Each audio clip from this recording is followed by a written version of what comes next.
ఇది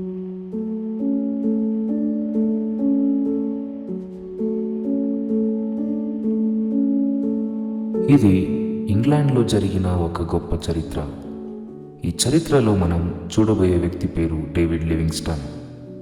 David Livingstone 1817వ సంవత్సరంలో ఒక పేదరిక కుటుంబంలో ఇంగ్లాండ్ దేశంలో పుట్టిన వ్యక్తి. తన 10వ ఏట నుండి కాటన్ మిల్లో రోజుకు 12 గంటలు పనిచేసి చిన్నప్పటి నుంచి కష్టపడి చదువుకొని డాక్టర్ అయ్యాడు.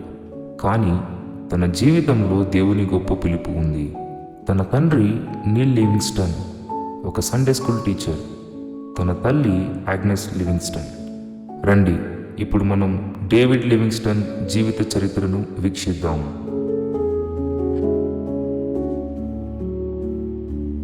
ప్రభువా, ప్రపంచమంతా వెళ్ళి నీ స్వార్థను ప్రకటించండని నీ మాట నా హృదయాన్ని కదిలిస్తుంది.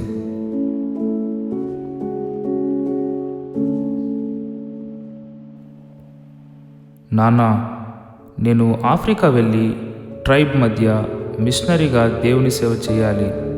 ఇది నాకున్న దేవుని పిలుపు.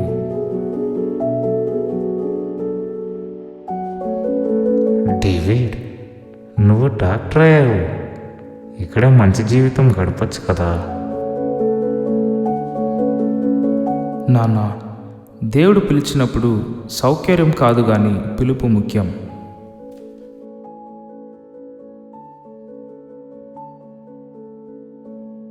ఈ విధంగా దేవుని పిలుపు వలన డేవిడ్ లివింగ్స్టన్ తన మిషనరీ స్నేహితుడైన రాబర్ట్ మఫెట్ అనే వ్యక్తితో ఓడలో ఆఫ్రికా ప్రయాణమై వెళ్ళారు.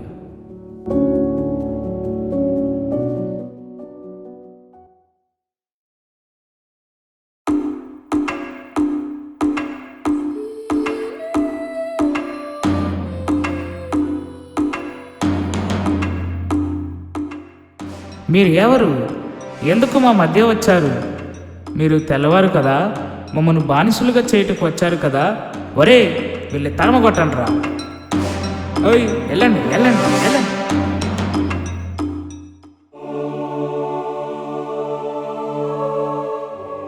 దేవుడు మీ అందరినీ ప్రేమిస్తున్నాడు గనుక మమ్మల్ని దేవుడే ఇక్కడికి నడిపించాడు. మిమ్మల్ని బానిసలుగా చేయుటకు రాలేదు కానీ మీ మధ్య సేవ చేయుటకు, మీకు దేవుని ప్రేమను తెలుపుటకు, మీ అందరినీ వెలుగులోనికి నడుపుటకు మరియు నిత్య జీవమునకు మార్గమును చూపించుటకు వచ్చాము. యోహాను 3:16. దేవుడు లోకమును ఎంతో ప్రేమించెను, కాగా ఆయన తన అద్వితీయ కుమారునిగా పుట్టిన వానియందు విశ్వసించు ప్రతివాడును నశింపక నిత్య జీవము పొందినట్లు ఆయనను అనుగ్రహించెను. ఆయనే మన ప్రభు అయిన యేసుక్రీస్తు. ఎవరైతే యేసుక్రీస్తుని సొంత రక్షకునిగా అంగీకరిస్తారో వారికి నిత్య జీవం. దేవుడు ఈ మాటలను దీవించునుగాక. అవునా స్వామి, దేవుడు మమ్మల్ని రక్షించుటకు వచ్చాడా? ఇది ఎంత గొప్ప సందేశం! ప్రభు, మేము నిన్ను మా సొంత రక్షకునిగా అంగీకరిస్తున్నాం. మా హృదయంలో ప్రవేశించుము. ఆమేన్. ఒకరోజు ముబస్టా గ్రామస్తుల పైన సింహము దాడి చేస్తుండగా డేవిడ్ తన చేతిలో ఉన్న తుపాకీతో సింహాన్ని కాల్చే ప్రయత్నములో సింహం డేవిడ్ ఎడం చెయ్యిని గాయం చేసింది. ఆ రోజు నుంచి తన ఎడం చెయ్యి పైకి లేపలేకపోయాడు.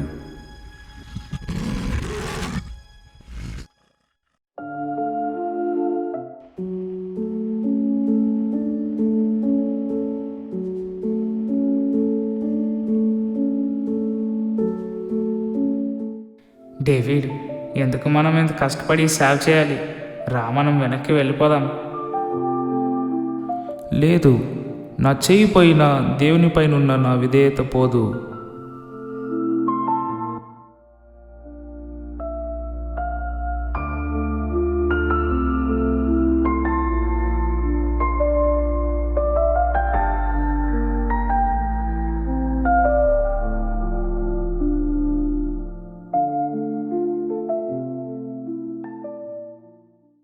దేవుని పనిలో ఉన్న ఆసక్తిని చూసి మిషనరీ ఫ్రెండ్ రాబర్ట్ మఫెట్ తన కుమార్తెను డేవిడ్కి ఇచ్చి పెళ్లి చేశాడు.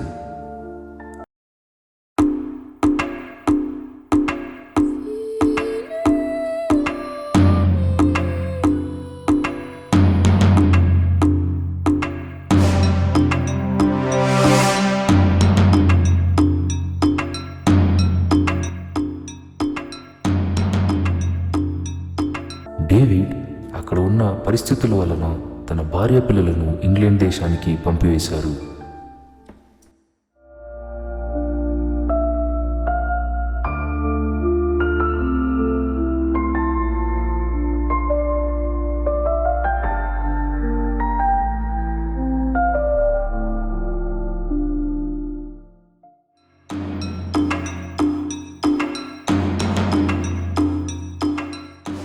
ఓ డేవిడ్, అక్కడ ముళ్ళు పొదం చూసుకొని వెళ్ళు.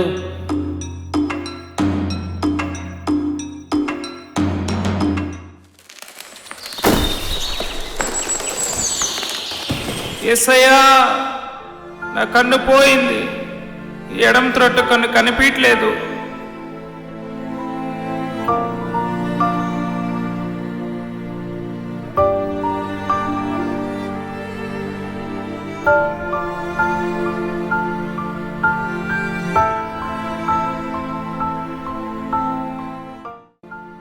డేవిడ్, ఇప్పుడైనా వెనక్కి వెళ్ళిపోదాం రా.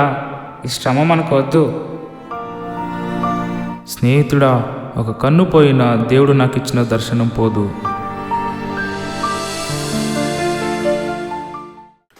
యేసే రక్షకుడు, యేసే లోకానికి వెలుగు. సాగెద యేసునితో నా జీవిత కాలమంతా, యేసుతో గడిపేదా, యేసుతో నడిచేదా, యేసుతో గడిపేదా, యేసుతో నడిచేదా, పరమును చేరగనే వెళ్ళేదా, పరమును చేరగనే వెళ్ళేదా, ఆనోకు వలె సాగేదా.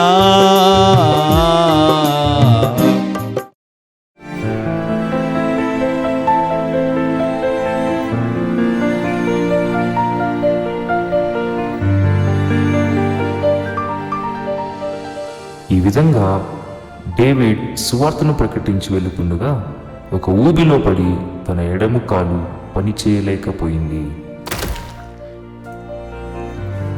అయ్యో, నా కాళ్ళు! యేసయ్యా, నాకు సహాయం చేయి.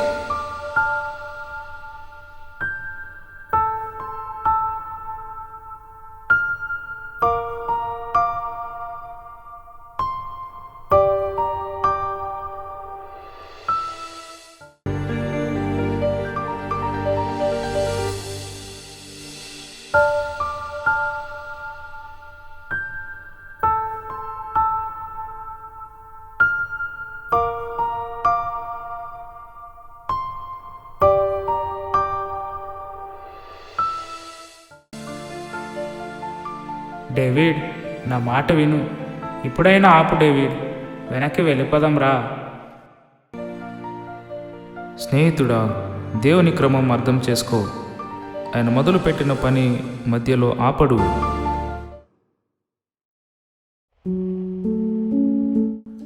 డేవిడ్ లివింగ్స్టన్ ఒక చేయి బలహీనంగా, ఒక కన్ను లేక, ఒక కాలు పనిచేయక 2500 మైళ్ళు నడిచే ప్రయాణం చేసి 13 ప్రాంతాలకు సువార్తను ప్రకటించాడు.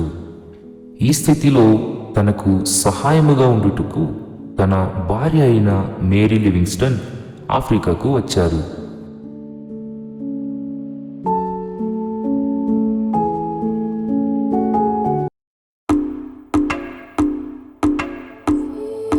ఇదిగో జనులారా, వినండి. యేసుక్రీస్తు మిమ్మల్ని ప్రేమిస్తున్నాడు. ఆయన్ని మీ స్వంత రక్షకునిగా అంగీకరిస్తే మీకు నిత్య జీవం.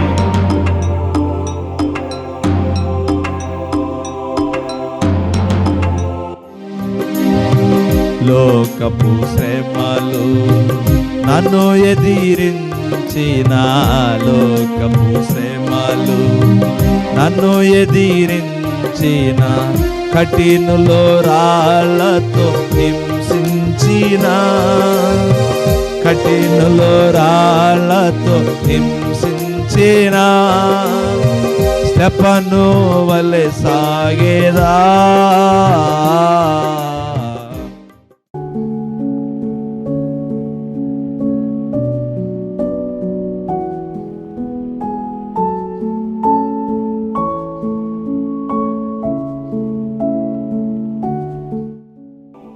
మేరీ, నీకు మలేరియా సోకింది. ఇక నువ్వు ఎక్కువ కాలం బ్రతకవు.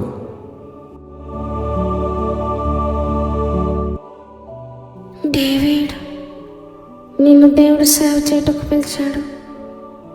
ఆయన మాటను విను, సేవలో వెనక్కు తిరగవద్దు.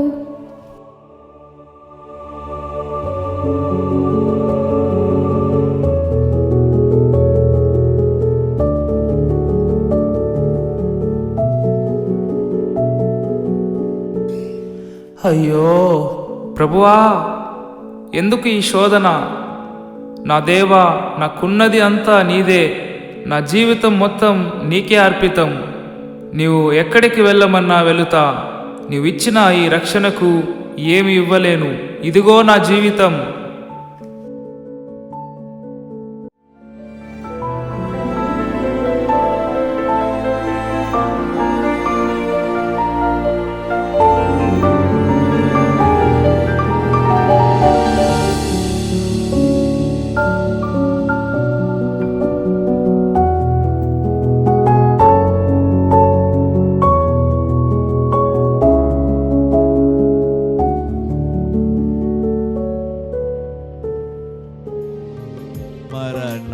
శాసనము హెచ్చించినను, మరణ శాసనము హెచ్చించినను, సింహపు బోనులో నన్ను వేసిన, సింహపు బోనులో నన్ను వేసిన, దానియేలు వలె సాగేదా.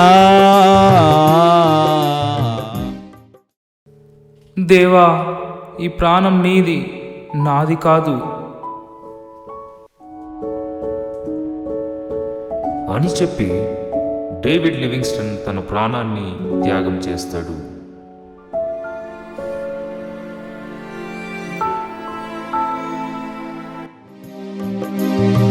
బ్రతుకుట క్రీస్తే, సావైతే మేలు.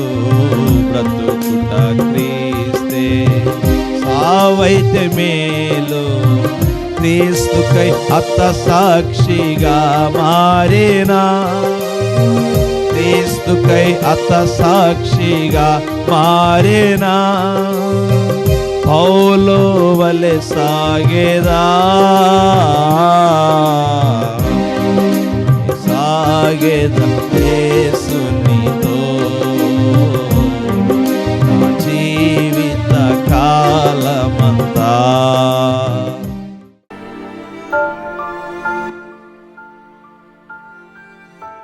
మేము డేవిడ్ లివింగ్స్టన్ని అంత్యక్రియలు చేయుటకు ఇంగ్లాండ్ దేశానికి తీసుకువెళ్తాము.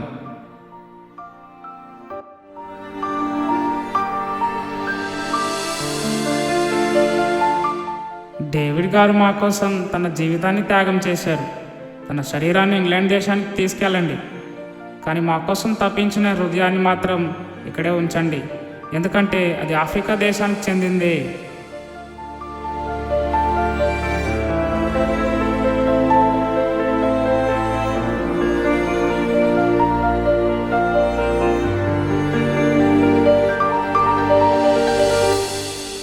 చూశారా ప్రియులారా, డేవిడ్ లివింగ్స్టన్ అనే దేవుని సేవకుడు దేవుని చిత్తానికి లోబడి తన జీవితాన్ని దేవునికి అర్పించి ఎందరికో ఆశీర్వాదకరంగా మారాడు.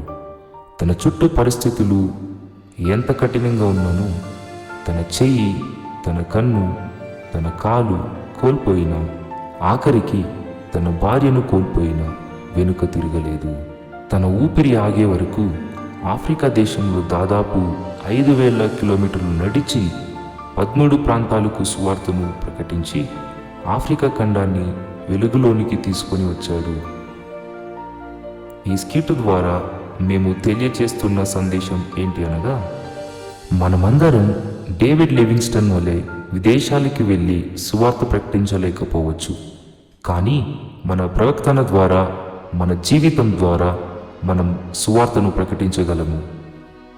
మనం ఇతరులను ద్వేషించకుండా, తప్పు పట్టకుండా వారిని ప్రేమిస్తూ, వారి జీవితాలను వెలుగులోనికి నడిపిస్తూ, యేసుక్రీస్తుని పోలి జీవిస్తూ, మన జీవితం ద్వారా సువార్తను ప్రకటించాలి.